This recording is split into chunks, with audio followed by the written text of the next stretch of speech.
Hello, everybody. Hello. So today is a special edition of Integrity Business. We have a special face in the place. Well, thank you. I'm glad to be special in the Hello, place. ma'am. Hello. So for those who don't know, my special guest today, her name is Angenique Howard, That's me. and she is the CEO and founder of Unique Dreams. Come on now. Listen, like all things, our shows are always brought to you by the Business and Personal Finance Empowerment Academy. People get registered, get informed, get informed, get informed. It's always my words. Our next round of classes start up January 15th. You have any information or if you have any questions about information, go to our website, vismfc.com, and we will get you up and running. But today, our guest, her name is Angenique Howard. She literally is that girl. Oh, come on now. So what's up, Ange? How are you? How I'm are you, good. Mickel? So I know you watch the show, Yes. and so we always start with a rant.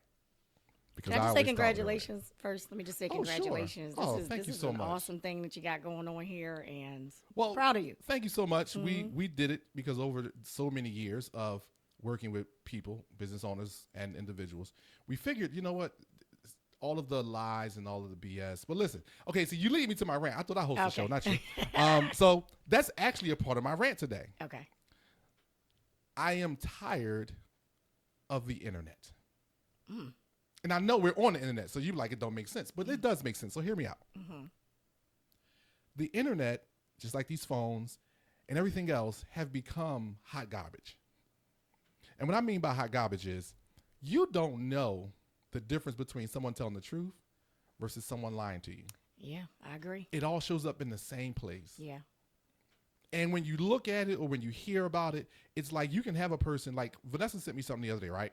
And it was a young lady. She was talking about you can actually get a mortgage without any credit. It's called manual underwriting. Now, I've had that conversation with Nessa years ago, and I'm talking about years ago. We were younger. And I'm like, yeah, it's doable. But of course, it's been maybe 10, 15 years since we had that conversation. So when it shows back up, because the hot garbage is always on the internet, she literally sent to me and was like, you should fact check this. And I was like, well, no, the girl right. But Right. that's what happens because there's so much garbage. Right. We are on overdrive because we just came out of this stupid presidential election where both of them were idiots. And I'll say it out loud.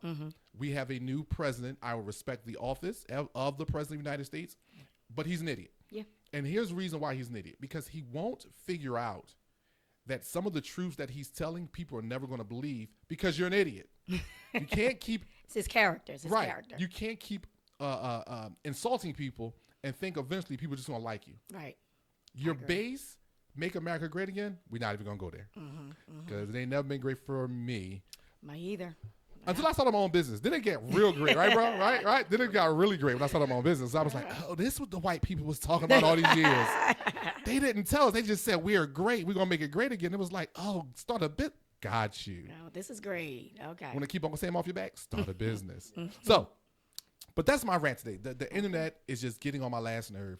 I'm tired of it. I have 3 kids who, when I was younger, the worst conversation my parents had with me, and you're my age, so the worst parent or the worst conversation our parents had to have with us was about sex. Right.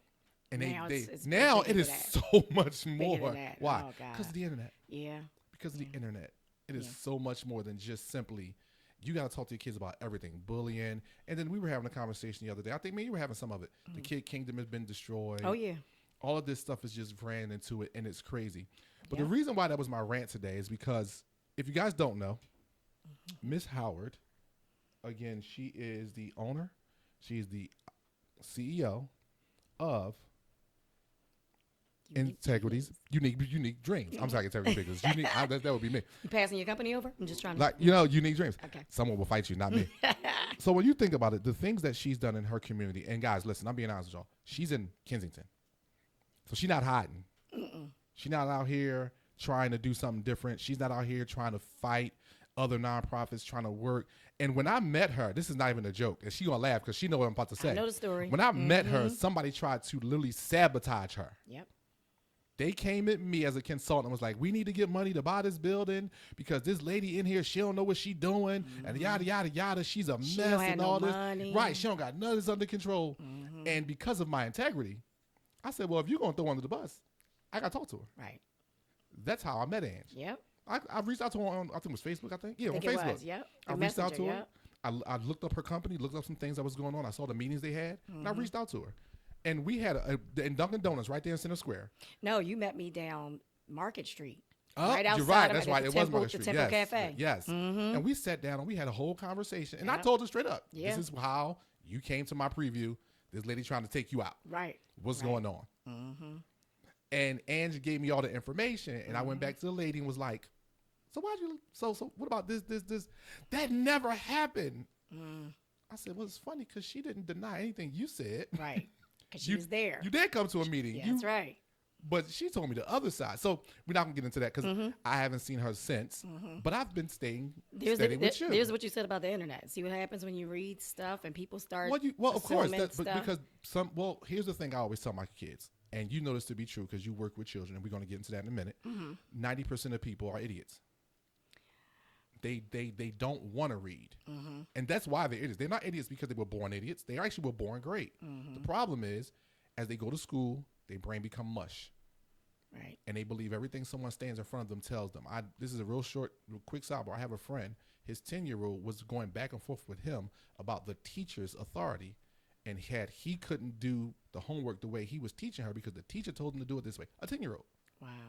They are literally indoctrinating our children at Yeah. such an early age about authority. See, it's not even about just teaching them, but it's about who's the authority. Yeah. That's the bigger problem. Thank God my That kids are blurred older. line. It's Yes. that blurred line. I don't even think it's a blurred. I think it's a big chalk line. Right, It's right, black. Right. And the teacher shouldn't cross it. It's just that simple. But because of society, like I heard a lady say it like this. It was funny. She said, the teachers are afraid of the parents. No. Back. She said the parents are afraid of the teachers. The teachers are afraid of school leadership. School leadership is afraid of the school board. The school board are afraid of the parents, and the kids ain't afraid of nobody. Now, I would say that the teachers are afraid of the parents also. Probably, especially some of They these don't want parents. to, right? They don't Some want of to these talk to the parents. parents because they're like, I know how this parent might be. They don't want to have the conversation. So I think it's both ways. I would agree with that. And it's crazy because, as I always tell people, I say, me and Vanessa were super active in our kids' education. I mean, we still are. One is done. He's a grown man. He's doing his thing. Right. The other one's in college, and she's doing her thing. And the other one's in high school, and he's killing it. Okay. But it's because we're active. The teachers know us. The principal know us. Not because we're there every day. Right. Because we made it a point to make sure that when there are moments we need to meet, we talk. That's right. But you're in a different type of business. Because you're working with kids who don't have that type of support. Right. You're working with kids who are not hopeless, but they're kind of teeter-tottering, and you're trying to become or teach them how to advocate for themselves, teach them how to get back from that place that they could consider could be lost or hard. Right. Because the mission that you guys are on down, especially in Kensington down there, I've seen that building packed with kids. I've been there. My kids have volunteered there. And one of the things I love about Unique Dreams, I don't think I ever told you this, but one of the things I love about Unique Dreams is that you didn't come in with a target and say, this is what we're going to do, and this is the only way we're going to do it. Oh, no. You came in with ideas, but you allowed the community, you allowed the kids to kind of carve out a space, and then you've created an area where they can advocate, and then you become an advocate for them, so to speak, when you can. But you've also created programs from their mouth. That's right. That's So exactly talk what about happened. that. So I'm going to go back a little bit about when I first came into kind of Frankfurt's Kensington. So we call it Frankfurt, but it is parts of, it's still. That's K&A. I'm Yeah, kidding about K&A, still same thing. They changed the street to Abbott or Arrett. That is Margaret Orthodox, if you my age. It is. It is. That's Margaret Orthodox. Anyway, go ahead. Well, I have a history, in Frankfurt. Like I used to live in Frankfurt. I was a camp director in Frankfurt. But one of my children went to Frankfurt High School, so I was already familiar with the area. And then, I don't know, 25 years ago or so, almost 30 years ago, I lived right next door to the building where we're currently occupying space. Yes. Okay. So it wasn't the Garcet Center back then. It was the new Frankfurt Y. It was, Right. the Leapers, the apartment complex that was next to it was Corman Suites apartment. So I lived there when I was like 19. Oh, my goodness. Yeah, you are dating both of us. Yes, Be I know. quiet. I probably shouldn't have said the amount of years Right. ago. So I lived there, so I was very familiar with the area. So when I decided that I wanted to start a nonprofit, the first place that I thought about was Frankfurt because I knew the need for the community. I didn't know exactly what was needed, but I knew that there was a lot of things, a lot of resources that need to be brought to the community. So that's when the whole meeting started. I did this whole community meeting where I brought the community in and we talked about, some of the vision for the organization, what our mission was, and things of that nature. We didn't get a good feedback. Like, they didn't want us there. It wasn't just the woman that you spoke to. Nobody wanted us there. Wow. The board, the folks who were like kind of overseeing like the civic association, none of them wanted us there. So we got a lot of backlash, news articles, all kind of things. She doesn't have money. She doesn't have her 501c3, all those things, which were false. I didn't have money, but I did have my 501c3, and I did have a mission and a vision. And so it just kind of grew from there. Just we built that relationship with the community, and just like you said, we started doing needs assessments. We went out into the community. We were talking to the people. We didn't have programs at the time, but we were able to tap into some resources for them. So we were doing free markets, which were basically we were collecting people's old stuff that they didn't want anymore that was in good condition, Right. and we would give it to the community 2-3 times a year. We would set it up in the parking lot, clothes, toiletry items, small appliances, furniture, whatever we could get that was absolutely free, we would give it back to the community. Right. So we did this for years. I mean, we're still doing it. So we're going into like our fifth year doing that. And then the pandemic hit, 2020. Yeah. But because we were so young and so hungry, that was the time that it was time for us to really kind of plant our roots. Well, don't forget. Listen, I'm here. I'm here to. This is the day you get to spread your wings and pat your back. You give out computers to the community because I was there that day. That's right. So That's talk right. about that. So after the pandemic hit, and we had a good relationship with the community at this time. CompuDot reached out to us, and they wanted to do like a computer giveaway at our center. So it was a perfect partnership because we had just started a computer literacy program at that time for adults. Through AT&T, and so when they came in, we gave away 200 laptops, because you were giving them away with us. Yeah, that was a great. When I say a great day, because remember I had took the 2 representatives out to dinner that night, because it was something that I tell people. I say when you look at those type of programs, and I'm not talking about the computers, I'm talking about just people who are always looking to stretch. And that's what I love about Unique Dreams. You and your team are always willing to stretch, not just try to stay static on what we want to see happen, but what is the need? One of the largest things I can't stand when I meet with a lot of business owners or especially nonprofit owners is you ask the question, what does the community need? And they say, well, this is what we're going to bring. And then you be like, but what do they need? You have to find out what they need first. And that is valuable. And that value assessment is why Unique Dreams, that I believe is going to be not only just around now, but for years to come. Sure. So fast forward in time, you guys have a pool about to open? Yes. It actually next week. The contractors are saying next week it'll be completed. Woo. Yo, this thing's Olympic size. Excuse me. And I get to get involved. I get to do some of the contract work. So don't swim in that part of the pool. Yeah. Don't go on that side. Don't go on that side. Right. Just go stay on in the the deep front. side. Just on the deep side. Right, But no, right. this thing is Olympic size. It has a diving pool area. Yep. It has lanes. I mean, you guys could literally host like different meets there. Oh yeah. And pay for vendor space for people to come in. That is exactly what that center used to be for that community, and that's what we're bringing back because it was for 60 years. The building was built in the 1800s. Right. The rec center was added on in around like the 1960s, and it served that community for many, many years. And we're just trying to bring that back. Right. Just trying to bring that back. When you go in there, the place is huge, first off. And I've been there. Matter of fact, I remember I did the walkthrough with you guys before you guys were in there when we met. When we didn't have any steps, Yes, banisters, damn. graffiti. It was not a banister there. She's 100% correct. I forgot about banister. that. Yep. That's how long ago it's been. Wow. Yeah, because you walked to the left side, stay on the left side. Walk the steps. Yep. Hold on to the wall now. Steve was like, stay on the left side. But to come through all of that, and I'm quite sure you've had some downfalls. I'm quite sure they had some pitfalls because that's just called being a nonprofit. The one thing I want you to really speak to is, because this is what I think is a problem with nonprofits, and you've had this problem, and I want you to talk to the problem, but also how you navigate the problem.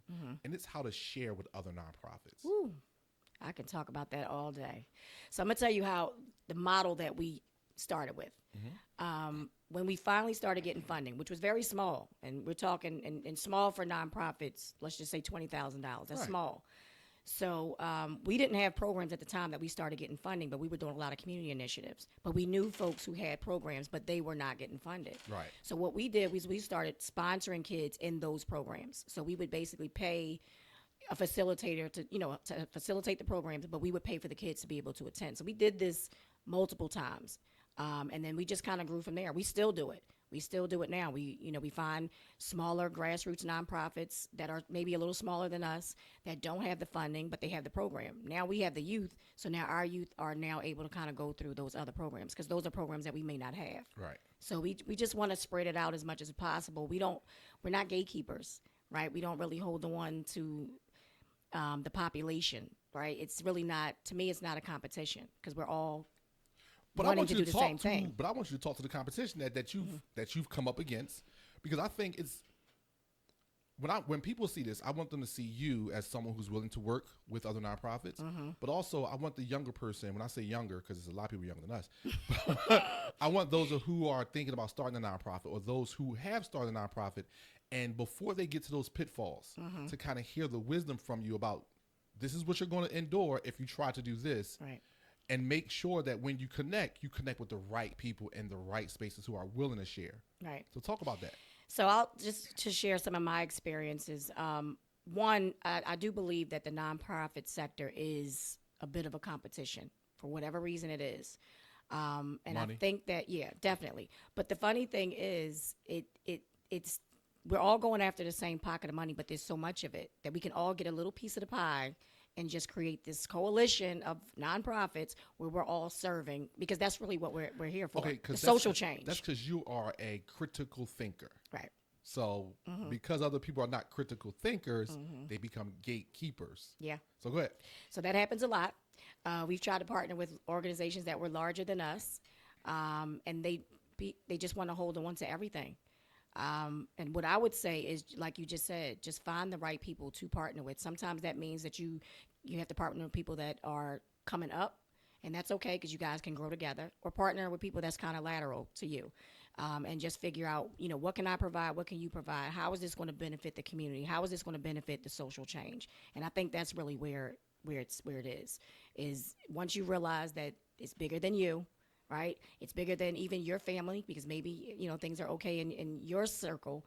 If you look outside of your circle and see all of the environmental needs, then I think, to me, when people put their head around that, that's when you can kind of collaborate, work together, and, kind of go after the core mission. That's good. See, she's nice, Anwar. I'm trying to get her to throw some people under the bus. She just won't do it. No, She just won't do it. And when I say throw them under the bus, I don't want you to mention names or anything. Right. But I want you to get into it. But no, that's good. But that also is the reason why I asked, because I know your integrity. So I knew you weren't gonna go too far with it. Not too far.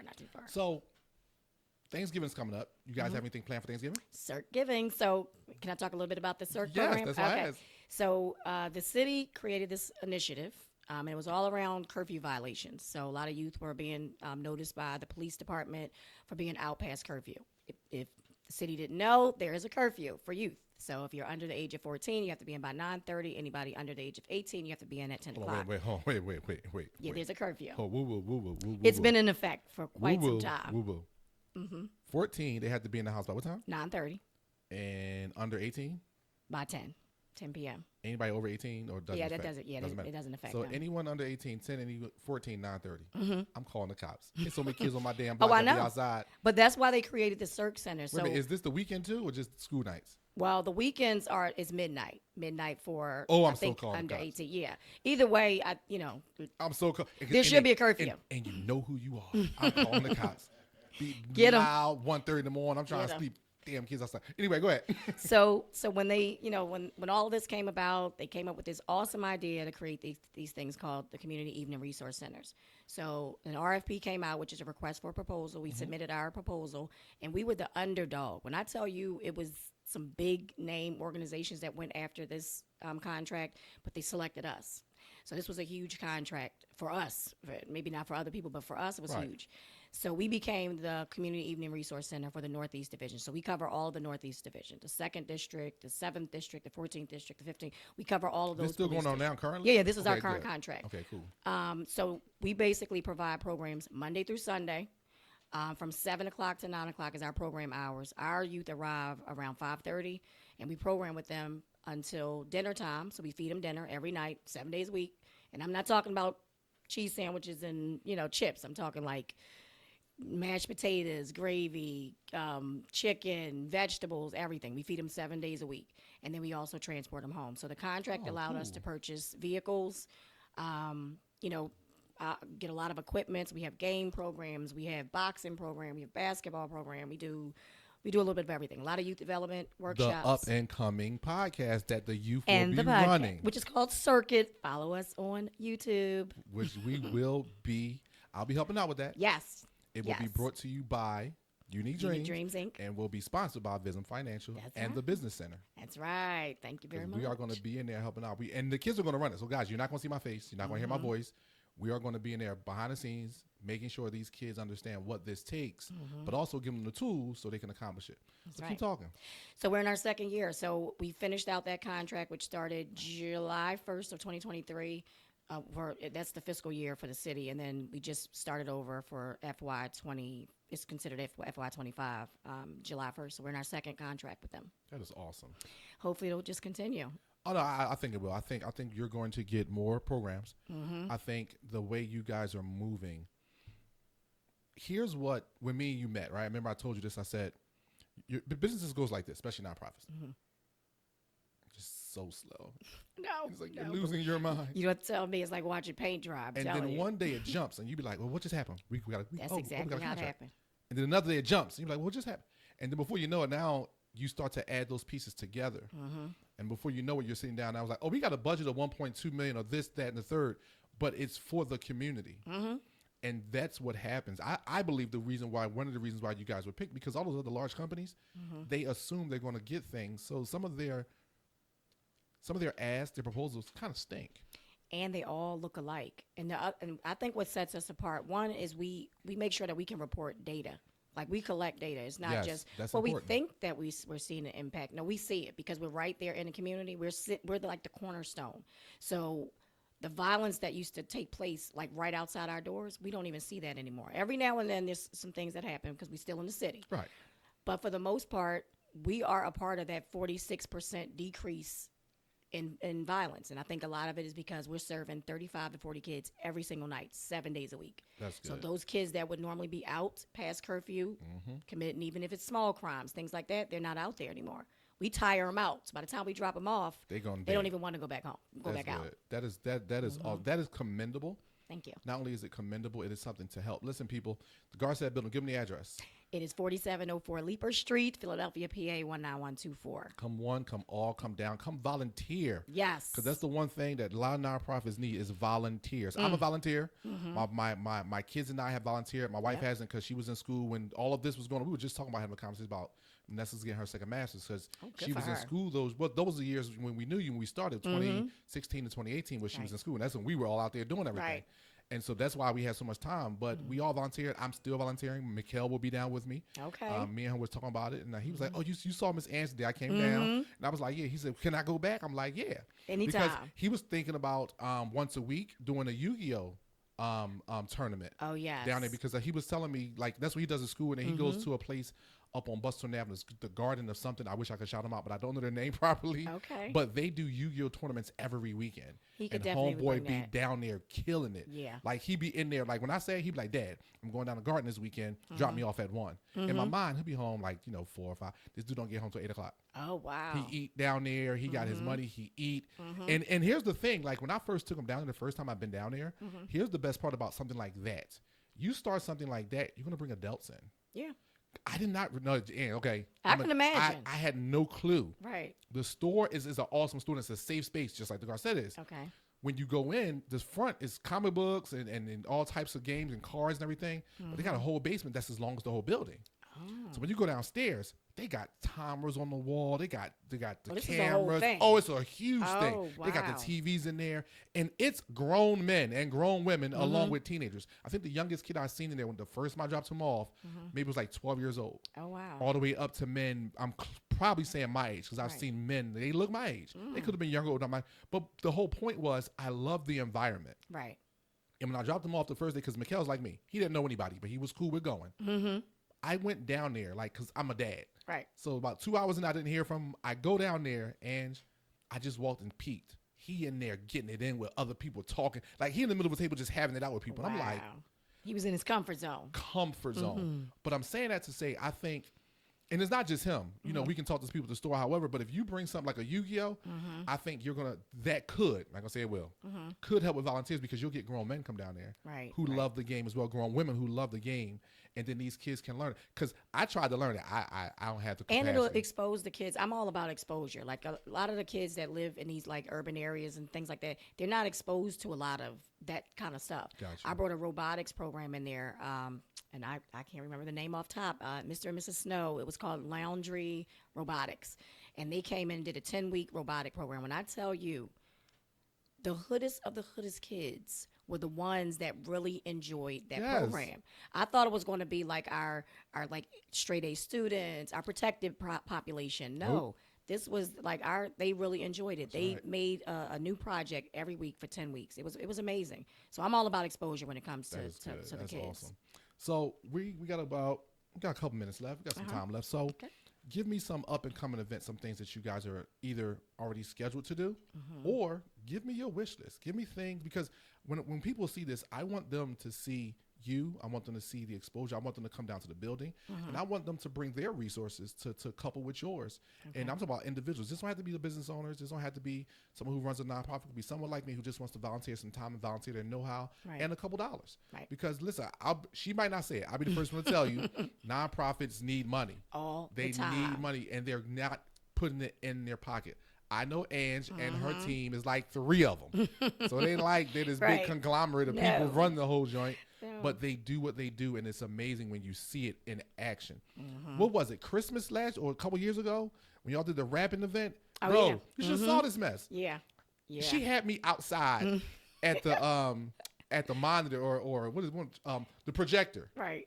And I'm thinking, kids are gonna be outside with me, and it was cold. It was freezing out there. And we had the I tried to have a tent out. No, watch this. We had the projector. I forget what movie we was watching, but when you went inside, it was like, I'm going back outside. It was too many people, and they weren't like in there like trying to get warm. No, they were wrapping gifts. Yep.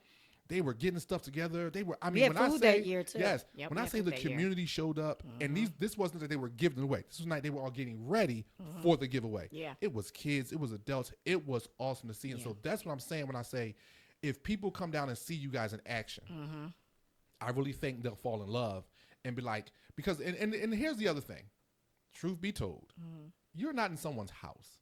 No. And that makes a huge difference. You got a center. But it makes a huge difference because when I send my kids to volunteer or when I come to volunteer, I don't have to worry about, I got to, I'm in somebody's house. It's like, no, I need you upstairs on the 3rd floor. I need you over in the game room. I need you over there. And I think people see that. But I'm going to go back to it. Donate some dollars. Yes. Because people don't see that spaces like that cost money, first off. You guys have rent. Yes. Yes, lots of rent. You guys have rent. But at the same time, it doesn't always have to be a grant. Because what people don't realize, and I'm going to say this, and I'm speaking for you as far as just because I know sometimes you don't like to speak about money unless you. No, please tell you like writing grants. But I'll tell people, the more money she gets donated, the more grants she can get. Yeah. And let me say this, and this is something that people don't know. When you get those grants, rather than millions of dollars, that money is allocated to something very specific. Yep. It is very hard to veer off. So if your budget is for 50 kids and you end up with 100, you can modify it however you want to. If that money is already allocated, it is very difficult to move that around to service those other 50 kids. Yes. So that's when the general dollars really make sense. That's when the donations come in. Yes, that's when the donations come in. So what you got upcoming right now that's scheduled? So we're getting ready we're finishing up our second. We do have another program that's running also. It's No Weapons Forum. That's more of a referral and resource program. Okay. We have 2 units that we rent, and we lease it to those who are coming home. So we house them. Now it's been about 6 months, and we pay the rent, and we kind of prepare them for the next step. So we're hoping that program is refunded. We'll know at the middle of December for that one. In January, we'll be doing our free market again. So we definitely need volunteers for that. We need donations for that. So we look for gently used items, whatever, clothes, shoes, coats, blankets, all those kind of things. So they can drop it off at the center at any time. I always say after 5 o'clock because that's when our program starts. Somebody will definitely be there Monday through Sunday after 5 o'clock, 4704 Leaper Street. And then after that, we have our CERT giving coming up. So if anybody wants to donate to that, we're going to be serving food to all of our youth plus their parents. So that's going to be our family engagement initiative. We always need snacks for the kids, always. So, feel free to drop things off at any time. Cool. That's awesome. So in the future, use your magical wand, 2025, 2026. What would you like to see happening? Unique Dreams needs to own the Garcet Center. Right? Okay. We're in the process of that now. We're trying to get, figure out what that looks like. Because the owner is ready to sell. So I'm ready to buy. Gotcha. So just want to, You've been ready to buy since the beginning. Forever. So so just kind of acquiring that space, growing that into a shared, back into a shared space for nonprofits as like a nonprofit hub, and just kind of moving forward. And I would like to move out and do other things, and bring a team in to just kind of keep things going. Got you. Oh, she big time. Great. No, listen, I like it. I love it. So, I'm gonna put some promos out there. So come next year, I've already talked to Ange, and I'm saying it here. So this way, well, I always hold myself to the fire, but you can, and anyone who sees it, hold my feet to the fire. We're going to figure out a financial redefining course. We're going to figure out some stuff. We got our courses coming up with the business and personal finance, but I want to see how we can sit down and retailor it, restructure it for what your community needs. Okay. Because, of course, I don't expect them to go through all of the courses that we offer through our academy, but we can kind of restructure it some to where it fits for your community and the people who will come through that community through the Garcet.